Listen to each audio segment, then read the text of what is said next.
Olá, sejam muito bem-vindos a mais um episódio do podcast Educação na Mesa. Meu nome é Eduardo Sisti, eu sou professor de História do Grupo Etapa e já já a gente volta a conversar.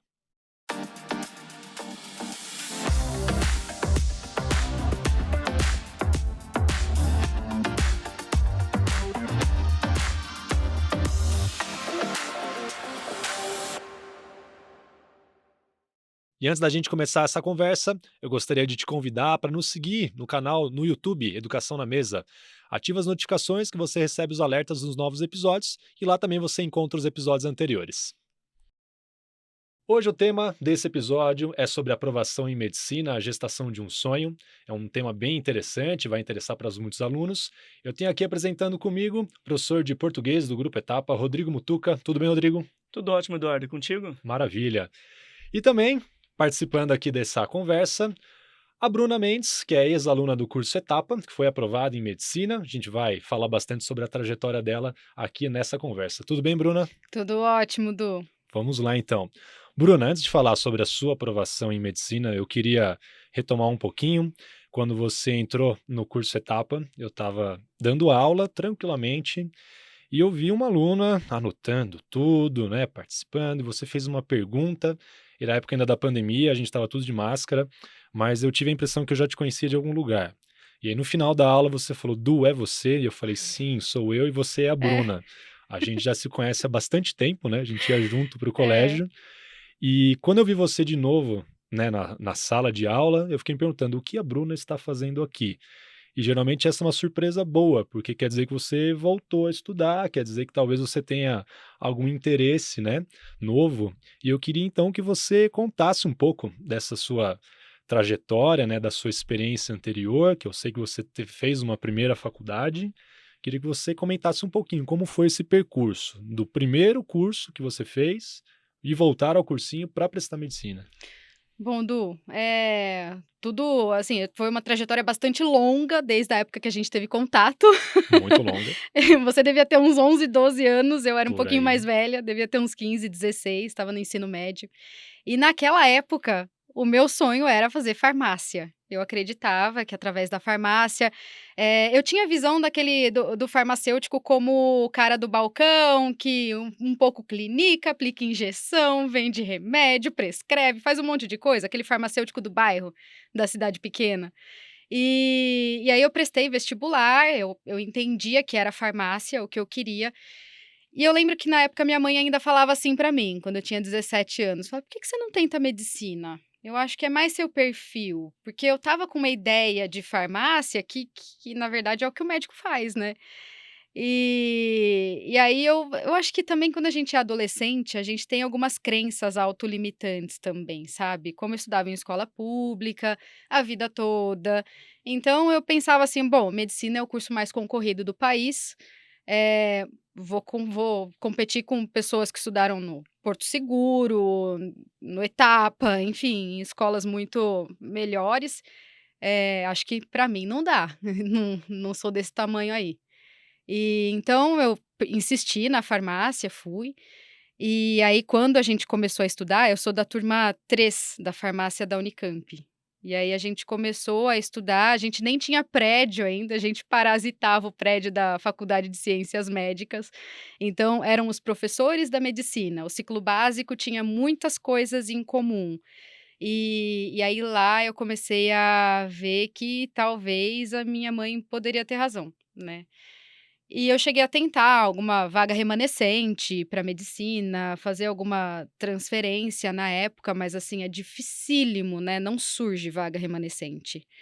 Então, acabou que eu decidi assim, falei: "Eu vou até o final, porque eu já comecei, tô no segundo ano, eu preciso me formar para trabalhar, não dá para os meus pais me bancarem por muito mais tempo". E aí eu fui até o fim, quando chegou no último estágio, lá no quinto ano, que a gente vai para o hospital, eu acabei indo para o centro obstétrico, e aí mais ainda meu olho brilhou, falei: "Caramba, era a medicina mesmo que eu queria". E aí falei: "Bom, vou fazer o seguinte, vou para o mercado, vou me formar, vou trabalhar, vou fazer um pé de meia e um dia eu vou fazer.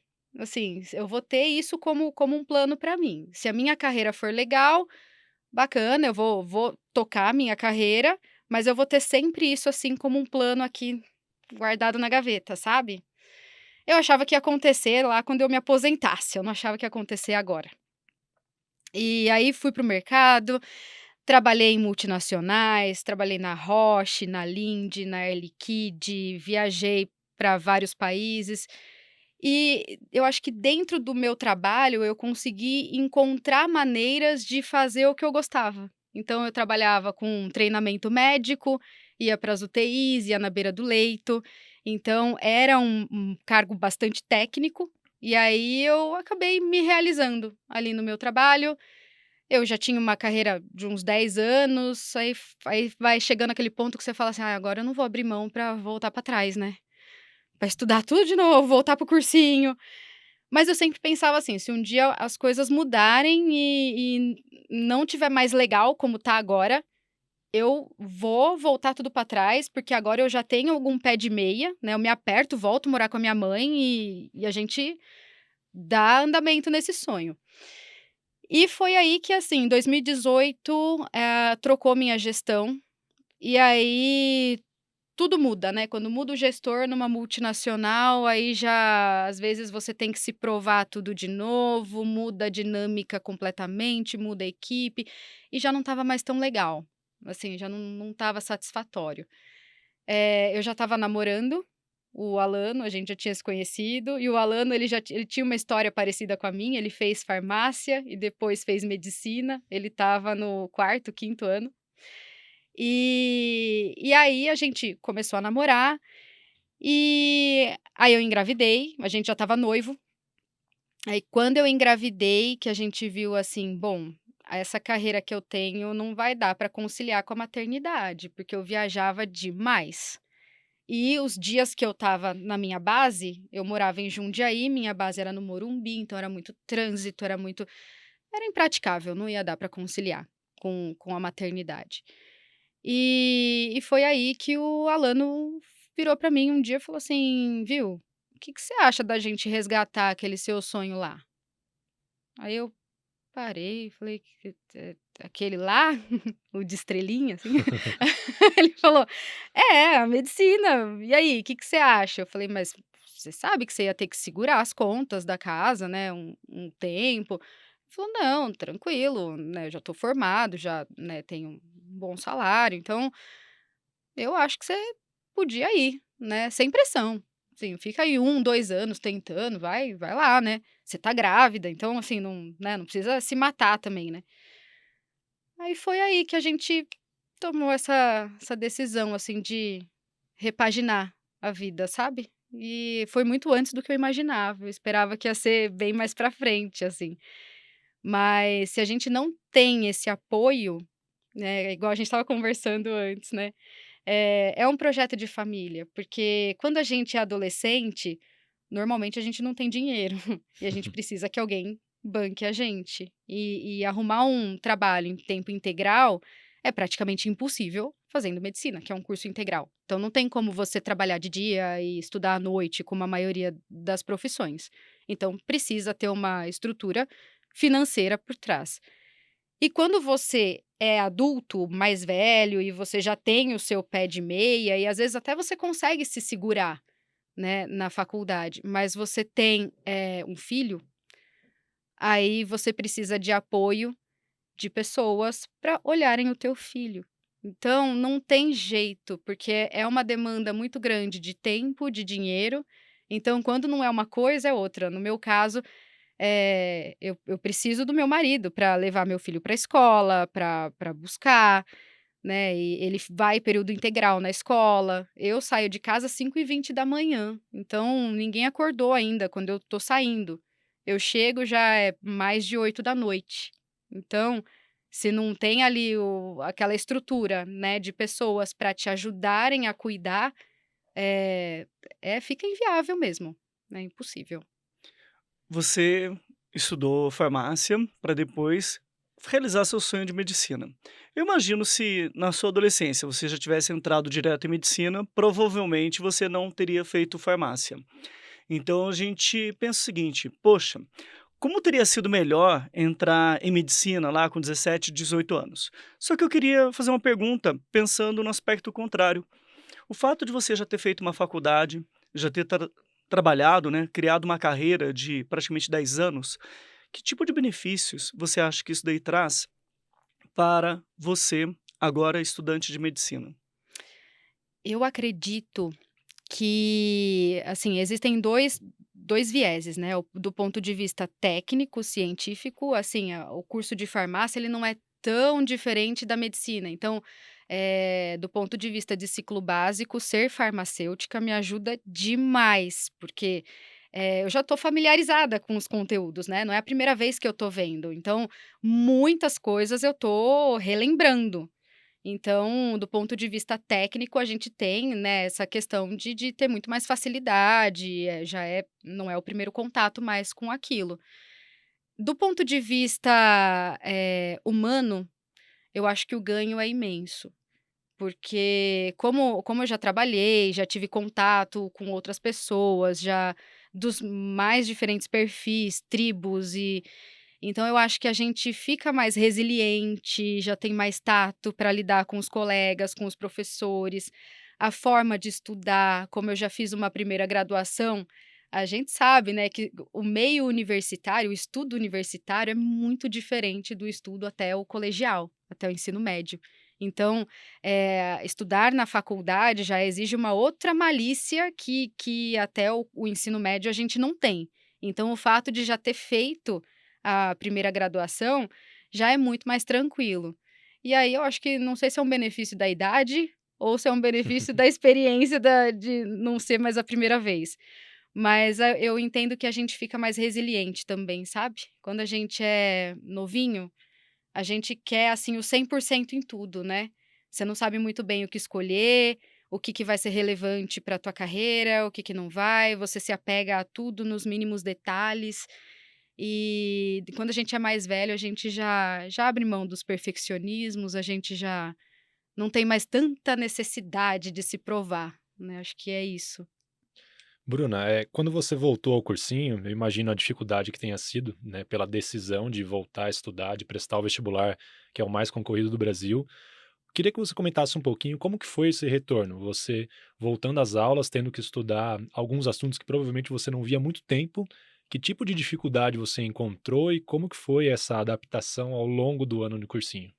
História e geografia, né, Du. Pedra no meu sapato, Justamente. geografia e redação, português, redação. Pedra no meu sapato. Mas assim, foi muito tranquilo esse retorno, né, porque, o cursinho, né, o Etapa, ele dá toda a metodologia pronta. Então a única coisa que você tem que fazer é pegar e estudar, e é ler e fazer os exercícios, e ir nas aulas. Então você não precisa garimpar o que você tem que estudar, ir atrás das fontes, né, da bibliografia, como a gente está acostumado no meio universitário. Então, como já está tudo ali mastigado, então na verdade, foi muito tranquilo esse retorno, assim, e muita coisa, física, química, biologia, daí, assim, foi mais relembrar mesmo, foi bem mais tranquilo. Na entrevista ao blog do Etapa, você mencionou, né, todo o apoio que seu marido lhe deu, e você até disse, né, que uma fala dele, que estudar medicina não é um projeto individual, é um projeto de família, né. E isso me faz pensar na importância de ter um bom capital cultural, de ter uma família Com que certeza. abrace o estudante, que ajude o estudante a tomar decisões que são importantes, que podem ser muito difíceis, e por outro lado, né, às vezes, a gente vê pessoas muito inseguras, porque não recebem esse respaldo, porque recebem muita desconfiança, ou às vezes até porque não têm a sorte de estar num lugar que considera os estudos algo muito prioritário. Eu gostaria que você nos explicasse isso. Na sua adolescência, você já teve um apoio similar? E como que foi receber esse tipo de apoio já agora na tentativa de uma segunda graduação? Olha, eu tive a sorte de ter uma mãe que sempre me incentivou muito nos estudos, e eu sempre gostei muito de estudar. Então é uma coisa que eu trago, que é muito minha também. Então nunca ninguém precisou me obrigar a estudar. E eu tenho uma mãe que sempre me apoiou bastante, né. É crucial, gente, eu entendo que esse background familiar de ter um pai, uma mãe que te apoia, ou se não um pai, uma mãe, um avô, uma avó, um tio, mas alguém para você se espelhar, alguém que olha para você e fala: "Eu acredito, vai lá, você consegue". Isso é extremamente importante na infância e na adolescência, que é a época que está formando personalidade, né, então, a autoestima é formada ali, tudo, né, então ter uma família que te estimula nos estudos, sem dúvida, é muito importante.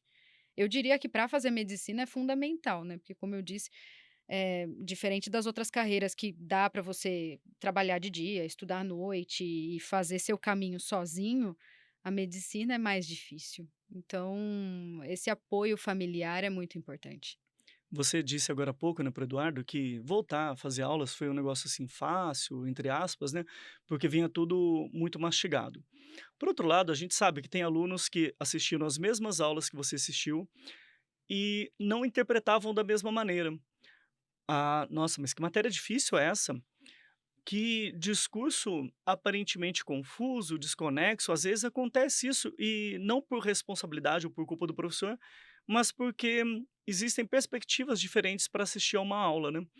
Então, essa coisa de você dizer, parecia que vinha tudo mastigado, acho que está dialogando com resquícios bem valiosos de uma memória de quem havia estudado bastante na adolescência.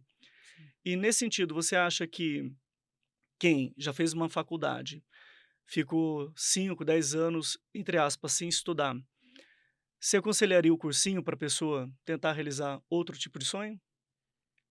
Claro, claro. Outro sonho, outra carreira, assim, Aham, com certeza, com certeza.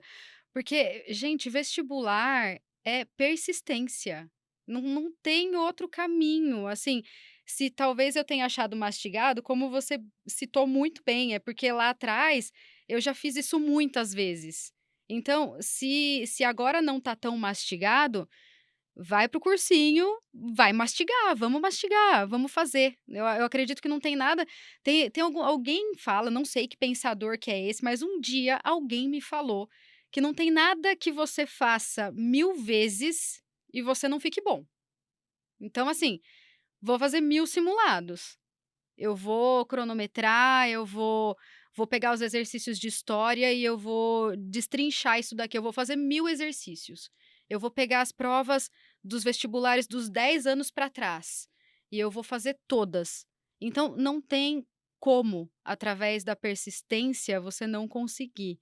Eu acho que é diferente, por exemplo, de, se eu quiser dançar balé no Bolshoi, aí eu acho que já não é só uma questão de Uhum. persistência, né, eu querer jogar basquete, né, então assim, mas o vestibular, ele é uma questão de persistência. Então a aula ficou confusa, eu não entendi determinado ponto, a gente tem os plantões, então vamos tirar dúvida, vamos ler texto. O Etapa, ele forneceu muitos materiais riquíssimos, eu nem usei todos. Eu usava mais os textos resumidos, né, dos livros de exercícios que a gente usava em aula, e a gente tem outros livros de apoio, né, de texto, eu me lembro. Se não me falha a memória, gente, porque faz tempo já. Mas tem outros livros, e esses eu nem, assim, se eu consultei para 2 ou 3 coisas que eu tinha mais dúvida, foi muito em um ano. Então, cerca por vários lados, né, a metodologia. Então eu acho que a gente tem apoio de muitas frentes. E é normal que não dê no primeiro ano, né. É uma concorrência avassaladora para medicina, por exemplo. Tem pessoas que a gente concorre que estão fazendo 4, 5 anos de cursinho já, então de primeira é muito difícil conseguir. Normalmente tem que ser uma pessoa mais experiente, calejada, que já fez essas provas muitas vezes, que já entenderam a malícia da prova, como ser ágil, porque não é só ter o conhecimento, mas você tem que acessar muito rápido, você tem que ler, interpretar muito rápido. Então, isso é treino, eu não vejo outro caminho e eu não vejo uma pessoa que não possa. Legal ver você compartilhar, né, essas experiências, porque como é um curso extremamente concorrido, às vezes a aprovação está num detalhe.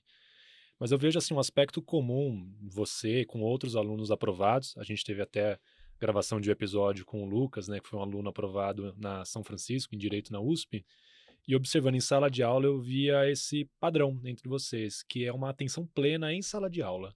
Porque muitas vezes o aluno ele tem mais tempo para estudar e ele acaba deixando essa tarefa sempre para depois. E uma vez eu recebi esse conselho, né? Quanto mais tempo a gente tem, mais a gente posterga a tarefa. Procrastina, né, as Procrastina, coisas, é verdade. exatamente. E eu imagino como para você deve ter sido difícil conciliar a maternidade, né, suas responsabilidades, com um ano que é um ano bem puxado de cursinho. Então eu queria que você falasse um pouquinho como que foi a organização dessa sua rotina de estudos e como que você se preocupava com essa postura de sala de aula. É exatamente o que você falou, não podia queimar o tempo, né. Então, eu tinha aquelas 4, 5 horas dentro de sala de aula, era o que eu tinha para estudar no dia, muitas vezes. Então, ou eu estava ali e prestava o máximo de atenção que eu podia, e muitas vezes até eu assistia a aula, quando o professor terminava de explicar, às vezes entre uma pausa para ele tomar uma água, alguma coisa, eu já ia fazendo os exercícios, porque não tinha mais tempo para isso. Eu sei que não é o ideal é assistir às aulas, prestar atenção e reservar aí umas 3 horas, 4 horas do dia para fazer os exercícios, mas eu não tinha.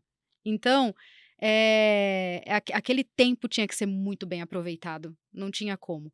A minha rotina era assim, eu fazia vespertino, né, na parte da tarde só, na parte, assim, da manhã, o Rafa ele já tinha 1 ano e meio e coincidiu que eu quis ficar com ele em tempo integral, até 1 ano e meio, e aí ele teve um atraso de fala, porque ele nasceu, né, bebê de pandemia, na época que ele tinha que começar a falar, ele não falava, e aí levamos na neuropediatra, a neuropediatra falou: "Ó, escola urgente". Falei: "Ah é? Então é agora que eu vou abraçar esse negócio". Porque eu falei: "Ele vai ter que ir pra escola meio período, então eu vou fazer cursinho".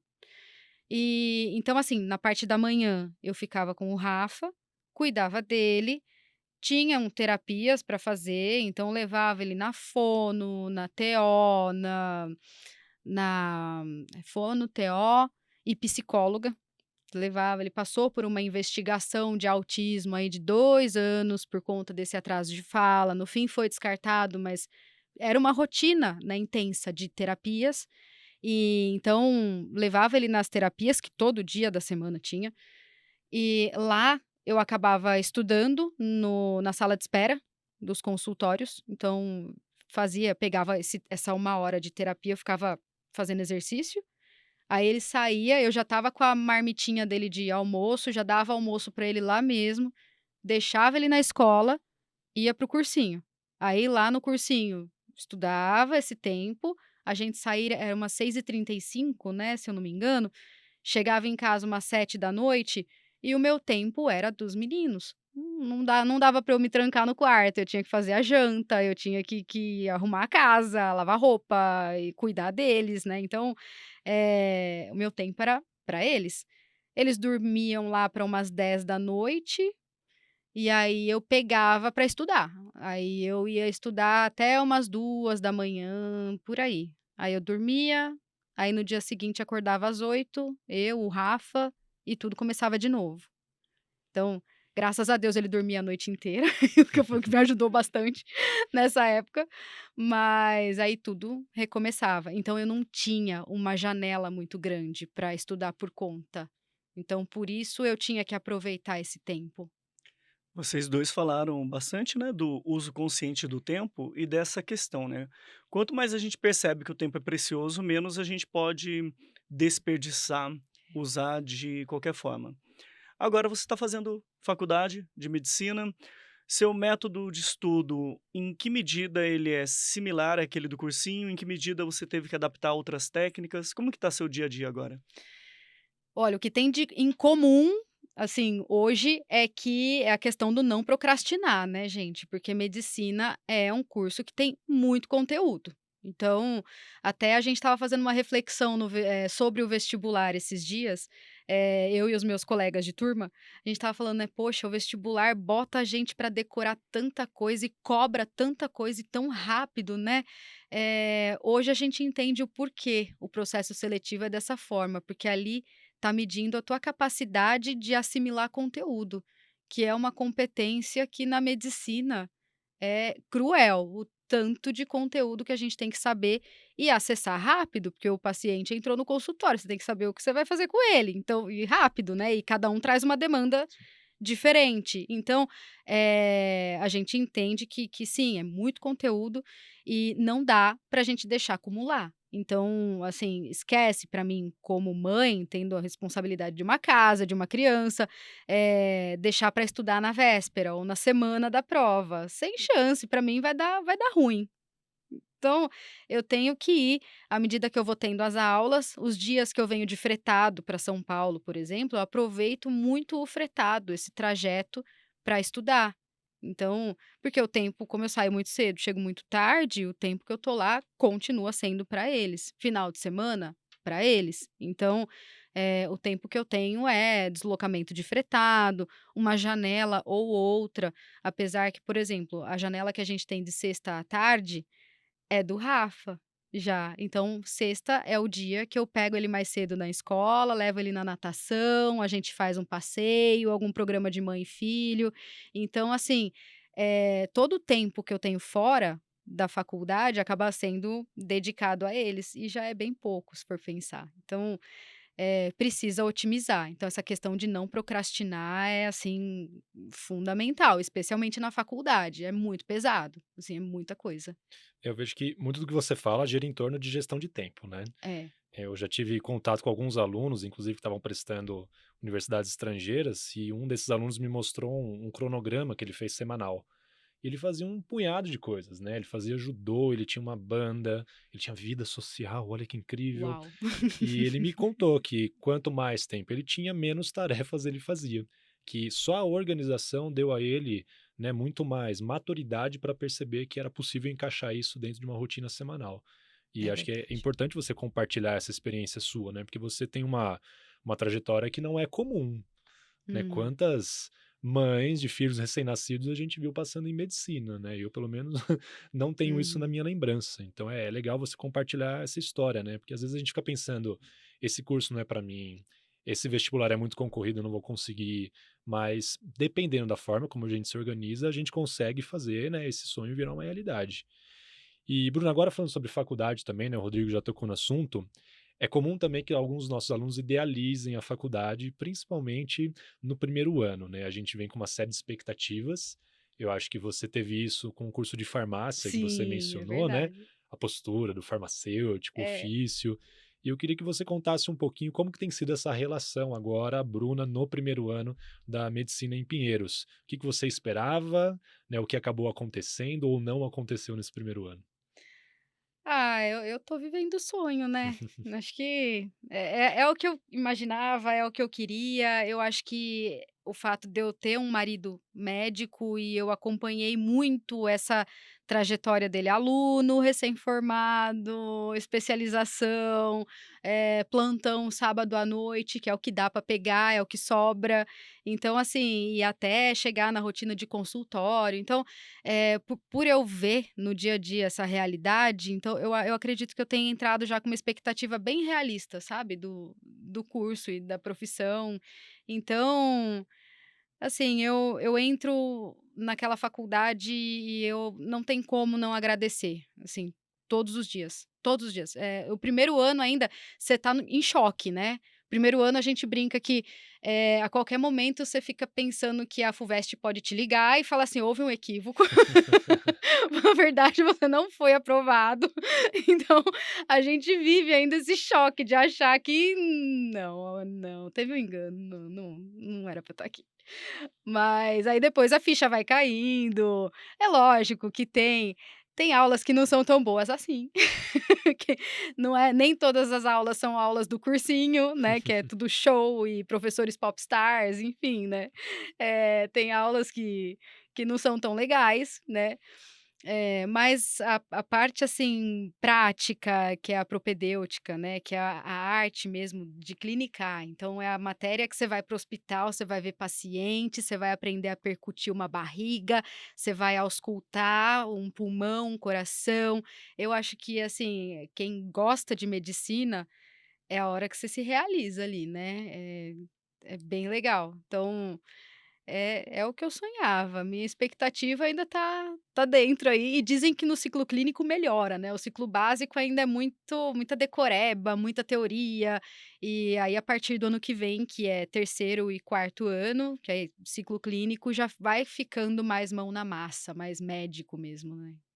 O Eduardo mencionou, né, que ele percebeu, né, como que foi interessante, né, você disse: "Ah, eu tive que decorar muitas e muitas coisas no cursinho, e quando eu entrei na faculdade parece que isso daí se mostrou muito necessário", né, então tem algo ali que você percebe, o meu método de estudo no cursinho parece que me ajudou muito agora na faculdade. A gente havia conversado também com o Lucas, né, que era um ótimo aluno de exatas e de humanidades, um aluno bastante questionador, que gostava muito de uma aula interativa, e ele levou essas habilidades para o curso de direito. Uhum. Parece que é importante, né, quando cada aluno identifica a melhor maneira que ele conhece de estudar e de que forma isso pode trazer benefícios duradouros. Pensando agora, né, que você está aqui dando essa entrevista para gente, deve ter muita gente assistindo, muita gente que ainda tem um sonho que não conseguiu realizar, pessoas que estão no ensino médio pensando, eu quero fazer medicina, quero fazer uma outra carreira. Que tipo de conselho você poderia dar para essa pessoa que, nesse exato instante, olha para você e pensa: poxa, ela realizou um sonho, mas o meu sonho, nesse exato instante, parece impossível, parece ser algo assim irrealizável. É, persistência, né, gente, porque, no primeiro ano, aos 17, para mim também era irrealizável esse sonho. Então, eu fiquei ali, né, persistindo, estudando, presta a prova. Eu estava no meio corporativo, eu não estava fazendo cursinho, mas todo ano eu prestava vestibular, como quem não quer nada. Chegava lá mó felizona, todo mundo tenso, né, eu: "Oi, bom dia galera, boa tarde". Te falar: "Quem é essa louca, né?". Mas eu ia lá pra prestar como quem não quer nada, sabe. Então, isso é treino que eu estava fazendo, eu estava treinando. No fundo, você já sabia que em algum momento você voltaria a prestar para valer o vestibular. É, era um sonho, era o que eu queria. Falei: "Eu não quero perder completamente o contato, porque se eu ficar 10 anos sem ter contato nenhum com o conteúdo do ensino médio, vai ser mais difícil". Então, uma vez no ano eu ia lá, fazia o Enem, fazia Fuvest, assim, como quem não quer nada, sabe. E eu via que dava ali, eu sempre acertava ali uns 70% por aí, né. E eu ia mantendo meio que essa média. Aí na hora que eu falei: "Eu vou entrar no cursinho", eu não estava tão enferrujada. Então, claro que a Bruna de 17 anos, saindo de uma escola pública, era impossível mesmo, eu não era muito difícil eu conseguir, só se eu fosse superdotada, né, porque é um curso que demanda tempo, esforço, experiência, né.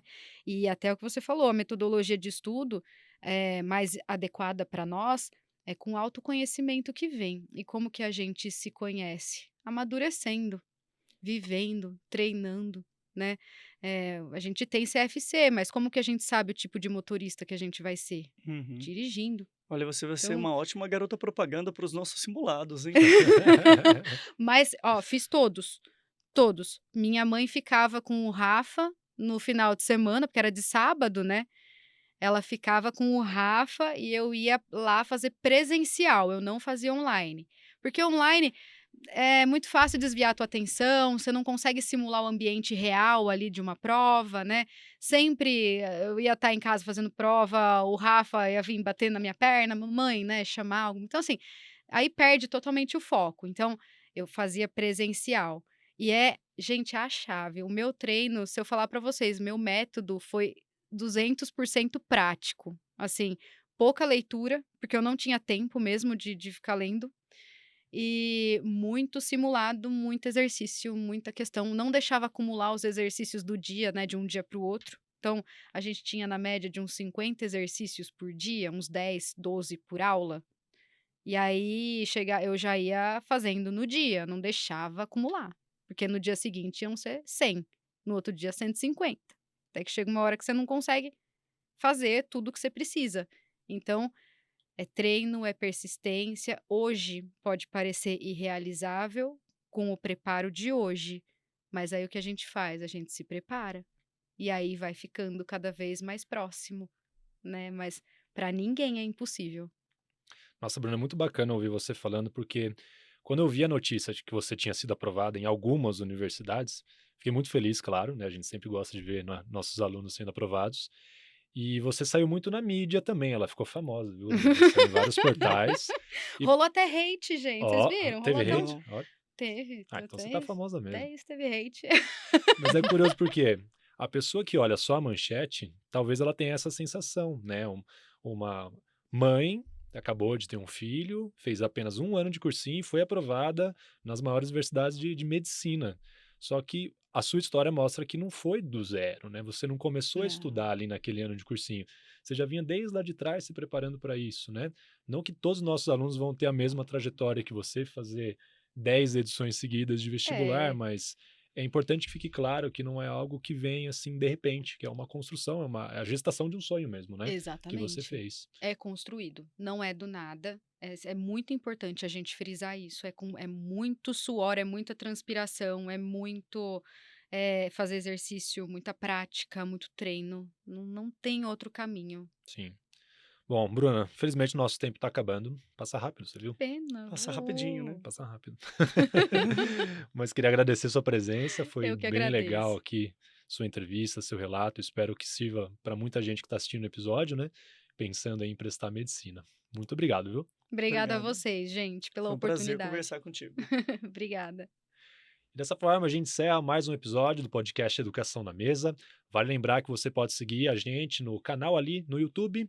Lá tem os episódios anteriores, se você tiver interesse em outros temas ligados à educação. E lembre-se também de ativar lá o sininho, porque você recebe as notificações dos novos episódios. Muito obrigado e até a próxima.